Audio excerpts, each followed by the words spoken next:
Bien, traigo un masculino de 57 años de edad, informático, que el único antecedente patológico relevante es que es intolerante a la lactosa. Heredó familiares, hábitos tóxicos negados.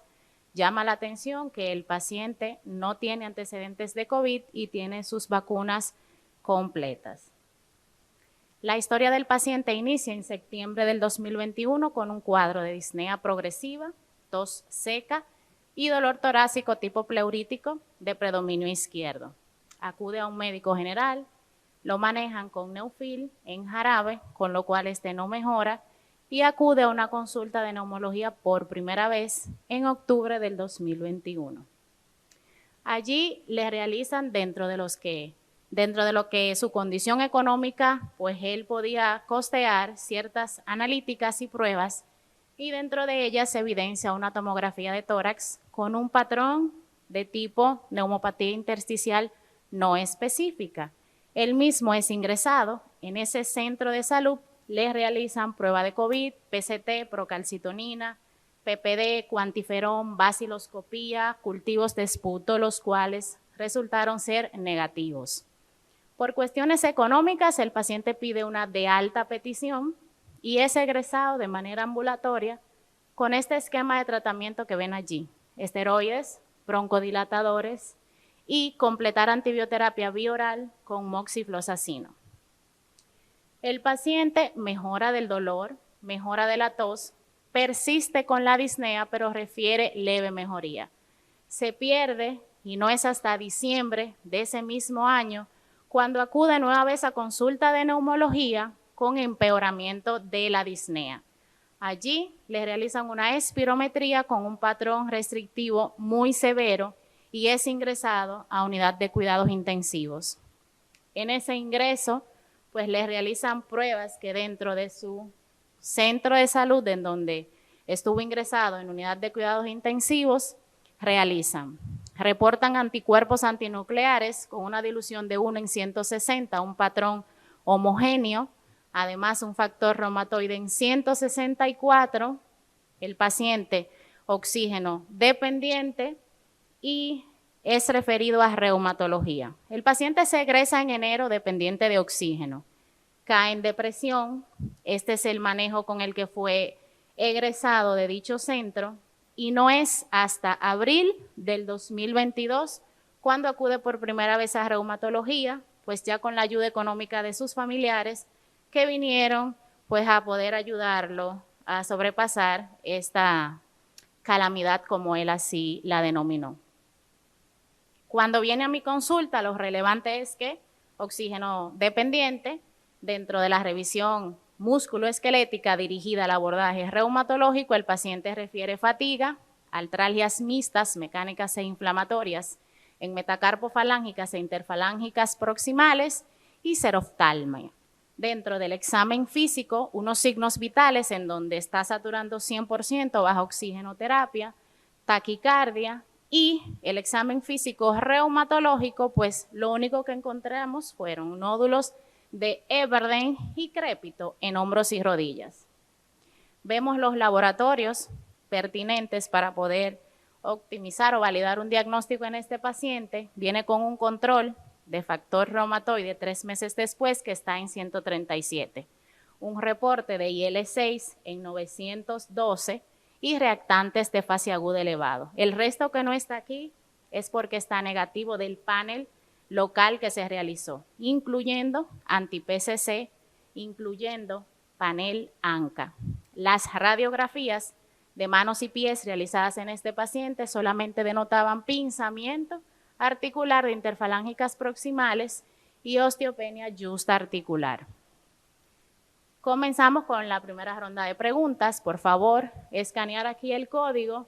Hasta este momento, con la historia recabada del paciente, de sus distintos ingresos y su intervención por neumología con las limitantes económicas propias del paciente y lo encontrado en esta consulta de reumatología, ¿cuál de los siguientes diagnósticos presuntivos pues usted pensaría?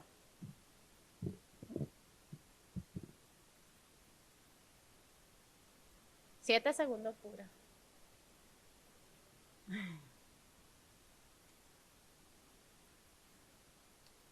Vamos a ver.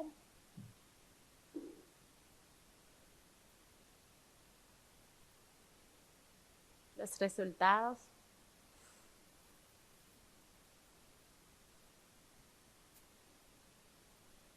Muy bien. Continuamos. Esta es la tomografía que el paciente llevó a mi consulta realizada en octubre del 2021. Como reumatóloga y aún no reumatóloga y mucho lejos de ser imágeno reumatóloga, voy a solicitar pues que el doctor Elías Herrera pues describe esta tomografía y así pues las preguntas las dirigimos al experto. Mira, gracias. Mira, aquí tenemos 4 cortes axiales, desde más craneal a más caudal. Y lo que me llama la atención principalmente es en los cortes más caudales, como vemos ese enfisema muy marcado. Recuerden que yo en mi conferencia hablé de que el enfisema es raro en las enfermedades intersticiales, pero sí se ha descrito anteriormente una combinación de fibrosis, de hallazgos fibróticos con un enfisema, en ese caso panlobular, bastante llamativo. Puede ser que el paciente haya tenido ese enfisema de anteriormente, no sabemos, ¿verdad? La historia previa, puede ser concomitante, pero sí se ha descrito una combinación, puede existir una combinación de esa fibrosis, datos fibróticos, con un enfisema en una conectivopatía en específico, que no voy a decir. Ahí estamos viendo claramente en los cortes inferiores ese enfisema. Estamos perdiendo parénquima. No hay parénquima prácticamente. Lo que vemos son unos pequeños septos y toda esa hipodensidad. O sea, se ve oscuro. Lo que hay aire, no estamos viendo parénquima. En los cortes más superiores sí podemos ver, especialmente del lado izquierdo y derecho, poquito aumento de la densidad de ese parénquima que sí está ahí, video deslustrado, en otras palabras. Pero es una tomografía no típica de una enfermedad intersticial, no es típica, es muy rara en realidad. Muy bien. ¿Alguna otra intervención del público o del panel que está aquí de expertos? Más abajo no hay cortes. ¿Más abajo? Más caudal. No tenemos. No tenemos. No. Quizás para agregar lo que ya dijo muy bien el radiólogo, el segundo corte sería el de arriba a la derecha, está respirado. O sea, por eso se ven los vasos así, como deflecados. Yo le llamo el signo de la gaviota, es algo mío. Pero se ven como los vasos como así, y eso es porque está movida la tomografía. Eso afecta obviamente la visión del radiólogo. Yo opino igual, parece como que tiene pérdida de densidad de capilares en el último corte recién. Enfermedad intersticial yo no veo. Y me gustaría ver las cortes inferiores. Lo que pasa es que no me acuerdo si fumaba, pero si tuviera enfisema, predomina los inferiores, lo cual no es algo típico tampoco. Y aparte sería un enfisema panacinal, lo cual habría que buscar alfa-1 antitripsina, bueno, otras cosas. O sea, no es lo típico de neumo eso. Okay. Él no fuma, ni fumaba, ni tampoco convivía, ni se expuso a humos. Bien, pues básicamente esa era la pregunta que seguía luego de escribir la tomografía, que si realmente, como se emitió en esa consulta de octubre, estábamos frente a una enfermedad pulmonar intersticial de tipo no específica. Seguimos con los estudios de imágenes. En la consulta de abril se actualizó ese estudio, pero el que se solicita en el pestizaje de enfermedad pulmonar intersticial, ¿verdad? La tomografía de alta resolución sin contraste, y pues sigue aquí, no, muy trampa. Ok, ahora tiene que darle clic por favor allá para que el doctor Elías describa esta tomografía, por favor. Ok, entonces aquí estamos viendo el video en los cortes axiales. Aquí sí está menos respirada que la anterior, parece que el paciente tenía alguna mejoría clínica, y sí vemos todavía en los cortes inferiores que parece que tiene su enfisema. Como vamos a ver más hacia las bases, no vemos ningún dato tomográfico de que haya tal vez una fibrosis pulmonar. No lo estoy viendo. Ponlo otra vez, por favor.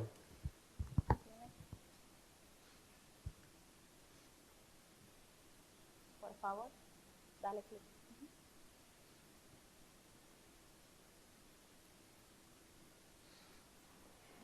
De nuevo, aquí estamos viendo entonces los lóbulos superiores parecen aparentemente normales, pero hacia los lóbulos inferiores entonces ese enfisema. pero no estamos viendo ningún otro dato de lo que hemos visto en los patrones, de ninguno de los patrones de la conectivopatía. No estamos viendo nada. ¿Qué usted piensa? No, yo pienso igual, tiene un poco de patrón en mosaico en los superiores apenitas, pero también... A ver, si esto fuera una R, igual no quiero quemar lo que viene después, pero si esto fuera una R, tiene lógica. Tiene absoluta lógica. No lo quiero quemar, no digo nada, pero opino igual que parece enfisema panacinar de predominio de lóbulos inferiores, lo cual, si fuera neumonólogo puro, estás obligado a pedirle alfa-1 antitripsina. Sobre todo si no fumó encima. Sí, ya. Y después hay otras cosas que no quiero quemar porque... Ok, pero ya respondiendo a esa prueba se le solicitó y salió negativa. Normal. Bien. Lo importante de este caso no es solamente ver cómo tenemos protocolos para el screening de detección de causas de afección de pulmón en enfermedades autoinmunes. Cada país, cada médico, en base a lo que tiene y la situación económica del paciente, pues hace su protocolo. Hay cosas que se pueden hacer en un tiempo récord, otras que nunca se llegan a hacer y otras que se hacen ya cuando poca cosa podemos hacer con el paciente. Continuamos entonces con las pruebas de función pulmonar. Vemos aquí la de diciembre, la primera que se les realizó y la realizada en abril cuando llegó a mi consulta. ¿Qué vemos aquí? Vemos una capacidad vital forzada inicial de un 27%, ¿verdad? De un patrón restrictivo muy severo en un lapso de 3-4 meses, pues este aún cae más a un 22%. El test de la caminata de los 6 minutos, pues basal, desaturando 10% a los 120, 14 y a los 260, pues 36%. Ecocardiograma, la presión de la arteria pulmonar media, normal. Entrando a la parte de lo que es la ecografía, vemos aquí la imagen. Bueno, vemos una zona de pulmón, un corte, ¿verdad? Vemos que la pleura se ve intacta, no se observan irregularidades. No sé si ven el puntero, ¿eh? Podemos ver aquí las líneas A. Recuerden que lo que buscamos en pacientes que padecen enfermedad pulmonar intersticial con la sonografía de pulmón es poder ver el artefacto conocido como línea B, que va a desaparecer esas líneas A que son horizontales que no se ven. Pudiese apreciarse ese rayo de luz como cometa, pero sería una línea Z que no desaparece lo que es la línea A. O sea que esa característica de las líneas B que observamos en la ecografía de pulmón en pacientes que presentan enfermedad pulmonar intersticial, pues este paciente en los 2 scores realizados, pues no se observaron. Del otro lado podemos ver una ecografía osteomuscular de tercera interfalángica proximal, en donde podemos observar una imagen hipoecoica que corresponde a una sinovitis, ¿verdad? Grado 2 y señal Power Doppler. Aquí hablamos pues de sinovitis subclínica en un paciente que no se evidenció en el examen físico, ni siquiera en la revisión por sistemas, datos de sinovitis, ¿verdad? Esto es un corte porque igual lo tenía en la segunda y tercera de mano derecha. Aquí entonces vuelvo y coloco el quiz para que puedan responder la siguiente pregunta. ¿Cuál en este momento pues sería su diagnóstico definitivo basado en lo ya antes visto?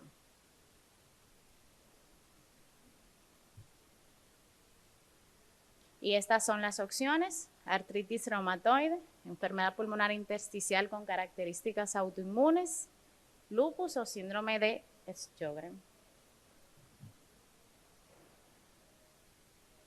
Ok. Pues esta fue la aproximación diagnóstica que se le emitió al paciente, pues es un paciente con una artritis reumatoide temprana. Recuerden que una de las hipótesis planteadas es que esta condición inicia en el pulmón. De hecho, de un 10 a un 20% puede preceder a las manifestaciones articulares. Es más frecuente en hombres menores de 65 años. Sí es cierto que la literatura asocia a afección de pulmón aquellos que tienen anti-PCC positivo, pero recordar que es con clínica articular. Y vemos una tendencia en estos pacientes en donde los títulos elevados de factor reumatoide en pacientes que no tienen manifestaciones articulares, pues tienden a darle pues peso al diagnóstico. Los otros dos, pues aquí tenemos el panel de expertos. Dentro de las afecciones de pulmón de artritis reumatoide, pues está el síndrome de combinación enfisema y fibrosis pulmonar. Vemos un paciente que tiene un enfisema grande, aunque se refieren lóbulos superiores, ¿verdad? Y la fibrosis basal, él la tiene invertida. Y la segunda opción, basada en la clínica y en la caída de la capacidad vital forzada, más de un 5, ¿verdad? Que vimos, una artritis reumatoide con una enfermedad fibrosante progresiva. Las dos últimas ahí, que buenas o válidas, pues, ¿qué opinan? Un lindo caso, doctor. Dentro de AR también, aparte del enfisema, podemos tener bronquiolitis, que pareciera que es lo que tiene más este paciente, porque como nos mostró, la espirometría es de dar miedo. O sea, ese pobre paciente está súper obstruido. No está el súper ahí, yo creo que los mexicanos lo tenemos que poner, pero está muy obstructiva. Y si vieron, la vía aérea pequeña es la que está todavía más afectada, tenía 7%, entonces a este paciente, pues a él sí había que darle tratamiento para esa obstrucción, corregir desde la parte neumológica. Yo no soy neumorreumatóloga, yo soy más neumóloga, entonces atacar fuertemente esa obstrucción para entonces ver si sigue cayendo la capacidad vital, entonces sí le damos el nombre, ¿no?, de enfermedad fibrosante progresiva. Pero ahorita aquí lo que nos muestra, sí hay que tratar muy bien esos bronquios, porque sin duda la disnea, que era de lo que aquejaba al paciente y que era lo que no se quitaba, pues tiene que ver mucho con la obstrucción, creo. Este caso es interesante. A ver, estoy 100% de acuerdo con la R temprana, no hay ninguna duda, y está bueno eso que mostraste, que 15% le aumentás el diagnóstico incluso con revisación metódica negativa, o sea, con el Power Doppler, perdón. Así que eso estoy totalmente de acuerdo, le pondría metotrexate ahora. Ahora, desde mi punto de vista personal, para mí no tiene un síndrome combinado de enfisema y fibrosis por un punto no menor, que no tiene fibrosis. Y entonces vos me tenés que preguntar, ¿y por qué tiene tanto enfisema alguien que no fumó? Y ahora te voy a dar la respuesta. Nosotros tenemos una cohorte muy grande de AR y enfermedad intersticial, y te voy a contar una más grande todavía, la cohorte BRAS, que es la cohorte del Brigham de Harvard. Publicó hace un mes y medio, dos, una cohorte muy importante de pacientes con artritis reumatoidea. La mitad, creo que 40% tenían enfisema, y de esos con enfisema, la mitad nunca habían fumado. Entonces, ¿por qué razón una persona que no fumó nunca tiene un enfisema tan marcado? Por el acortamiento telomérico. El acortamiento telomérico no solo da fibrosis, sino que también puede dar enfisema. Hay otras explicaciones más allá de la alfa-1 antitripsina que hacen por qué una persona, por la polución ambiental, por lo que fuera, puede desarrollar enfisema, y en AR eso se ve. Después te lo puedo pasar el artículo, con lo cual concuerda exacto a lo que vos tenés. Yo lo iba a comentar. Pero no tiene un síndrome combinado, porque el síndrome combinado, que bueno, yo participé en las guías de síndrome combinado, tiene que tener primero fibrosis. Pero pongamos que tengamos duda, el síndrome combinado tiene que tener algo en la espirometría, que es la pseudonormalización de los volúmenes. Y acá no hay pseudonormalización, acá lo que hay es una terrible obstrucción con FB1, FBC de 43 creo que tenía. O sea, por eso sí hay que no dejar de ser neumólogo. Eso es una obstrucción, punto. Y sin respuesta a broncodilatadores. Yo le pondría broncodilatación dual, aunque nunca tienen respuesta, ni clínica ni nada, pero lo pondría igual por falta de evidencia. Pero lo pondría, me quedo más tranquilo, pero no sé, pienso que no sirve de nada, pero lo pongo. Y después lo otro que tiene relación con la R es toda la pequeña vía aérea, como dice Ivette. O sea, es una bronquiolitis más enfisema, que también da bronquiolitis, asociada a su AR, que nunca fumó. Igual buscaría si realmente nunca fumó, porque así como a veces los pacientes no dicen tener artritis, a veces dicen que no fuman, le haces carboxiemoglobina y tiene 9. Entonces, ojo. Bueno, doctor, nosotros hicimos una revisión justamente de ese artículo. Gracias a Dios, esos 5 minuticos que iba a invertir hablando de esa casuística, usted la acaba de mencionar, sí. La revisa, están quemándome el caso realmente. ¿Alguna otra intervención del público?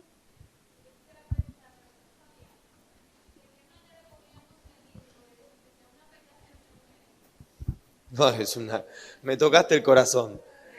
¿De qué manera lo podemos medir? No lo podemos medir, es la respuesta. En Latinoamérica, hasta la fecha, salvo en mi querido país, México, en el resto de Latinoamérica no se puede medir porque todavía no están las bases dadas ni la economía dada como para poder hacerlo. Es algo genético.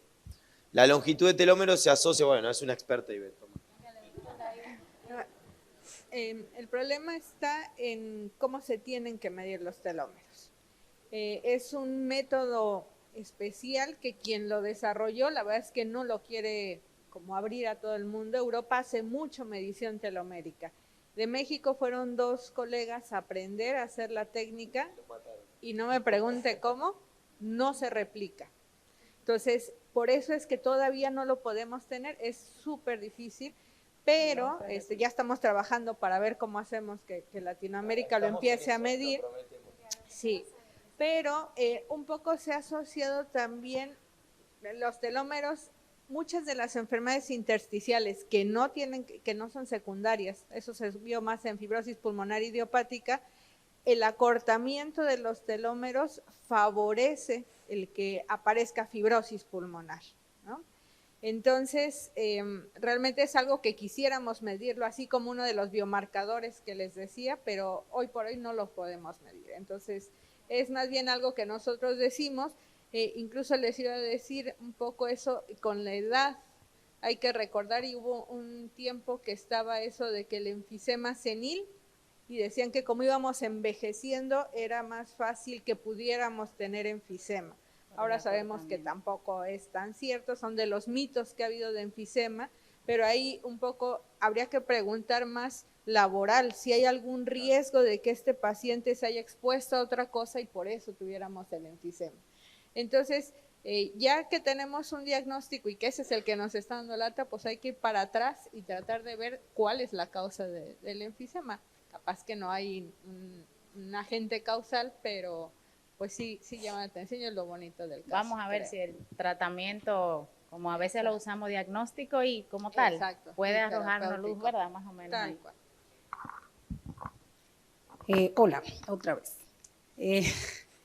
Bueno, aquí ya se ha hablado de que aparte de las artritis reumatoide clásicas que nosotros conocemos, está la importancia de los factores inflamatorios directamente en el pulmón, que es el caso de este paciente. La diferencia es que este paciente ya tiene una serología positiva con factor reumatoideo alto.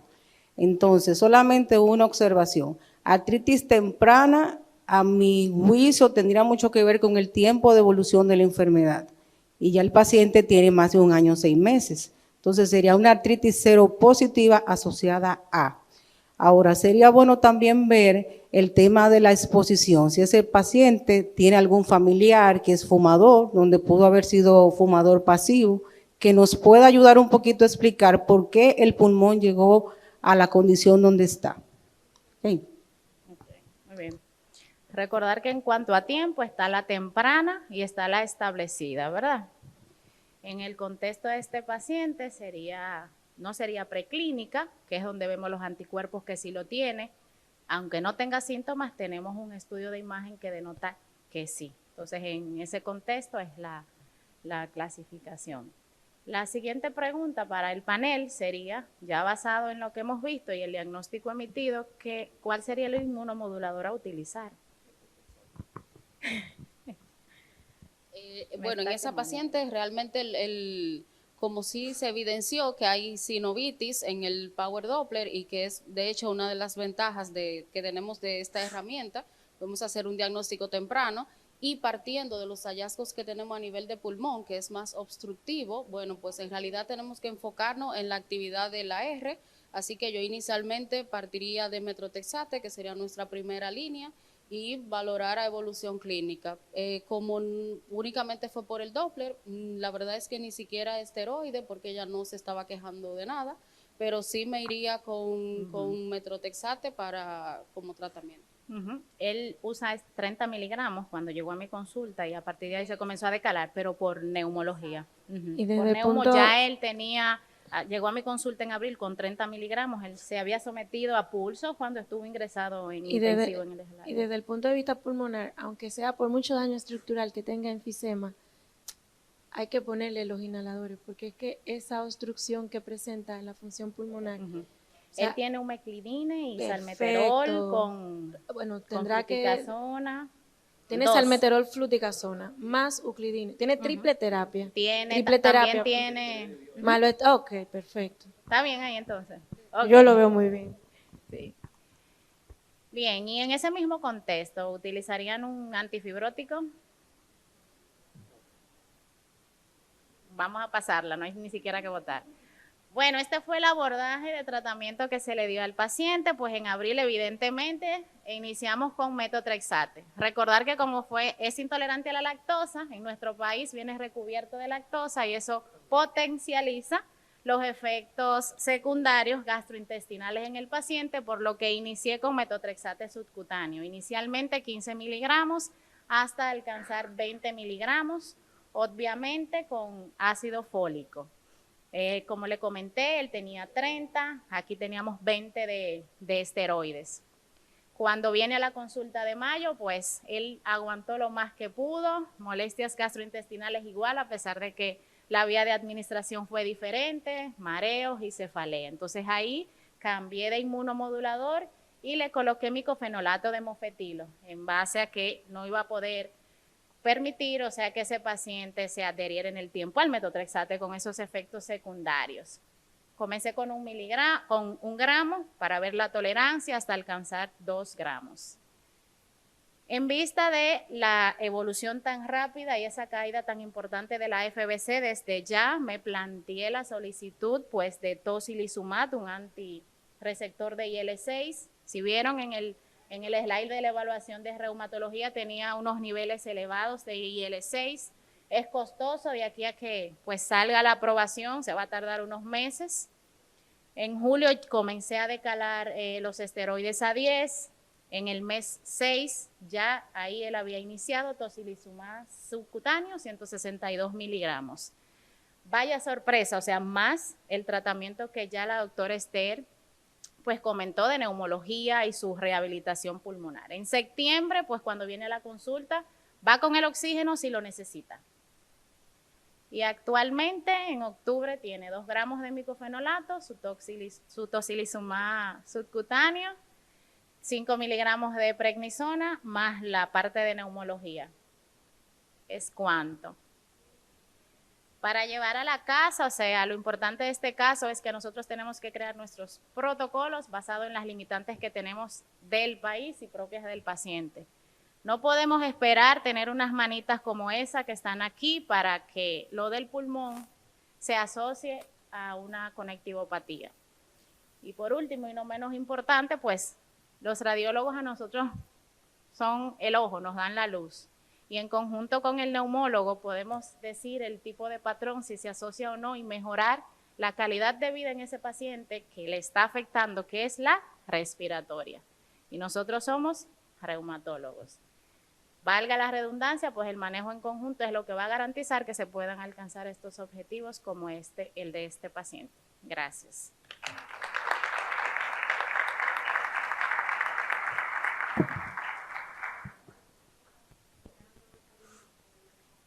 Gracias a la doctora Teresa Andris, excelente. Eso es para que veamos. Ah, perdón. Ay, doctora, perdón.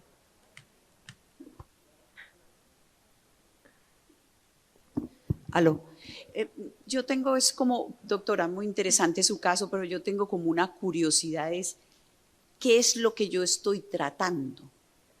O sea, ¿qué es lo que yo estoy tratando? Porque, según entiendo, es un pulmón que es más obstructivo y eso no sería la indicación para darle ni tocilizumab ni micofenolato porque no hay fibrosis. Entonces yo todavía quedo como con la preocupación de qué es lo que yo estoy tratando. Y si lo que estoy tratando es la artropatía, que la detecté de manera subclínica, posiblemente con el metotrexate hubiera sido suficiente y no me hubiera tenido que escalar en la terapia. Pero lo que quisiera entender es si lo obstructivo se maneja con tanta inmunosupresión. No, yo, doctora, yo lo que le diría al reumatólogo es trabajar tranquilo. dice AR. Si no toleró metotrexate, a ver, usted, doctora, ¿qué le pondría a alguien que no tolera metotrexate? ¿Leflunomida? Leflunomida. Listo, póngale leflunomida. Y pues si no, Está pues, perfecto. Pero no más. Pero, a ver, por otro lado, no soy reumatólogo. Yo lo tomé como le quiso poner tocilizumab porque le quiso poner tocilizumab, pero no por el pulmón. Porque en realidad el pulmón nosotros los neumólogos le diríamos tranquilo con nuestros broncodilatadores y el seguimiento ya está. No me quedo ni más ni menos tranquilo con que le pongan ni anti-TNF, ni inhibidores de la vía JAK quinasa, pónganle lo que quieran. Quizás lo más, en Argentina lo que hubiese hecho un reumatólogo es ponerle leflunomida. Pero, y aprendí lo de la lactosa, la verdad que no lo sabía. Pero no hay ningún problema con ponerle lo que ustedes quieran para la R.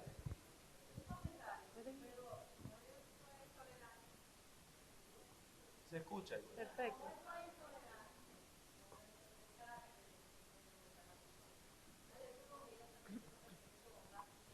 Sí.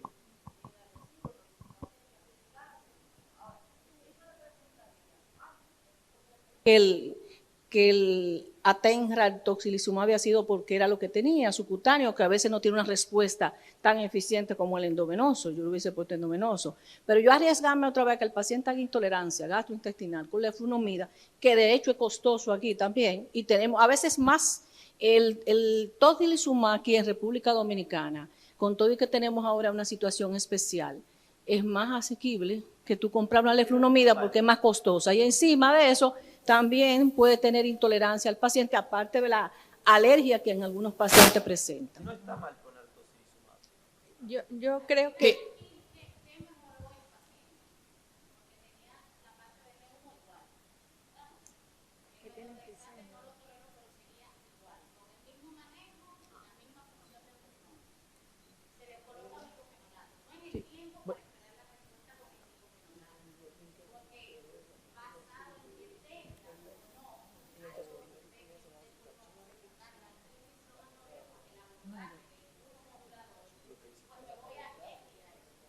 Claro, yo creo que esa es la confusión. No tiene enfermedad pulmonar intersticial, con lo cual yo tampoco le pondría micofenolato porque no es un DIMAR. Entonces yo le diría al reumatólogo, tranquilo con el pulmón, yo lo sigo, y ustedes pónganle como si no tuviera nada en el pulmón. ¿Le quieren poner metotrexate? ¿No tolera leflunomida? ¿No quieren JAK-inhibs, tocilizumab? ¿Quieren poner abatacept, rituximab? Ni nos metemos porque el pulmón no tiene nada más que enfisema. Lo que yo creo, estoy de acuerdo con la duda de la doctora, que lo que no podemos es, estamos ante una artritis reumatoide de reciente comienzo y no podemos quemar etapas con el tratamiento, que es lo que está puesto en la guía. O sea, hay que darle el tiempo suficiente, no podemos desesperarnos por el cuadro respiratorio, porque a veces lo que hacemos con esto es vetar al paciente de un tratamiento que a veces puede resolver con una dosis pequeña. Por eso yo soy de los defensores que es ir progresivamente en 4 o 6 semanas aumentando el tratamiento. Cuando uno tiene un seguimiento estrecho que ve al paciente cada 4 o 6 semanas y le hace la clinimetría, puede ir evaluando. Tenemos muchos instrumentos para la artritis reumatoide y poder decidir. Y muchos pacientes se quedan con 7,5, con 10, con 15 y nunca llegan a 20 y a 25. Por eso yo creo que la aclaración es importante, que vamos a tratar la artritis o el daño pulmonar, porque el TOSI, y tengo mis retractores cerca, el TOSI que tenemos ya muchos años de estarlo usando, no tenemos tanto como con el metotrexate, que tenemos una experiencia de muchos años y podemos tener otras reacciones adversas. O sea que es otra opción más que tenemos para poder utilizar. A mí me hubiese gustado esperar un poquito más con el metotrexate y ver la respuesta en 4 o 6 meses para poder decidir. Y el micofenolato no, el micofenolato me parece que no. sí, yo creo que eso es muy importante que quede aquí claro. Cuando nosotros les decimos que la afección pulmonar está de la mano con algo reumatológico, lo que hay que tratar sí o sí es lo reumatológico. Por eso tenemos que trabajar en conjunto y hablarlo. Si ustedes controlan la enfermedad, yo así se lo digo a los pacientes, a ver, quien lleva la batuta del tratamiento es el reumatólogo, y al paciente le cuesta trabajo porque dice, pero ¿por qué si yo lo que es que no me estoy ahogando? Yo quiero que usted me diga. No, hay que dejar claro, si controlamos bien la causa que está lastimando al pulmón, listo, el pulmón se va a abrir. Ahorita decían, no hay la respuesta que se esperaba con los broncodilatadores. Claro, no estamos frente a un asma. En el momento en que se controla la R, que la controlan muy bien, en ese momento el pulmón deja de sufrir. Entonces nosotros vamos acompañando, pero sí que hay que tratar la enfermedad reumatológica.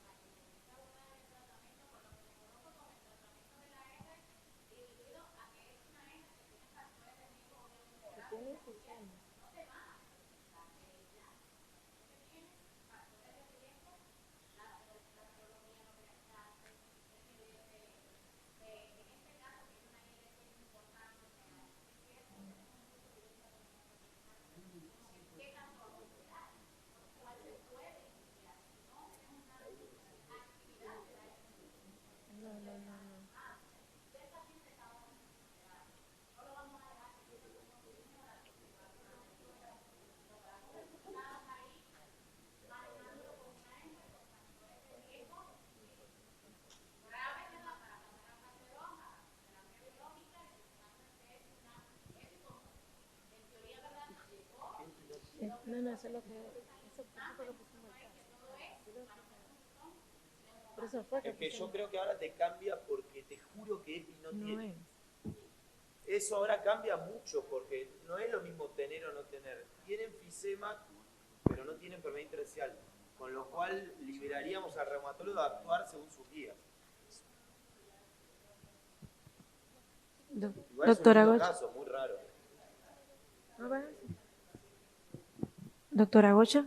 Bueno, únicamente completando lo que comentaba la doctora Buendía del uso del metrotexate, que muchas veces cuando venían estos pacientes con datos iniciales, pues muchas veces hasta los neumólogos como que tomaban un poquito de miedo cuando se trataba de optimizar la dosis. Y entonces, bueno, ¿cómo le voy a poner metrotexate si es metrotexate? Y muchas veces el paciente te dice, doctora, yo no puedo usar eso porque yo tengo algo en el pulmón. Y bueno, pues ya está súper demostrado que no, que oye, optimízale el tratamiento, controla la artritis reumatoide, que eso es lo que te está empeorando el pulmón. Entonces, pues ahí sí. No, y este caso, ya para continuar con el siguiente, se eligió por esa razón que decía el doctor, que no siempre, aunque tenga una afectación pulmonar y esté asociado a una conectivopatía, será una EPID por conectivopatía. Este lo trajimos con Teresa Andri, que lo evaluamos, porque luego ven esa tomografía y ya aprendimos con el doctor Elías cuáles son los patrones que vamos a buscar y por eso con mucha seguridad en este momento, esos patrones sabemos que no son los que corresponden a los que aprendimos esta mañana.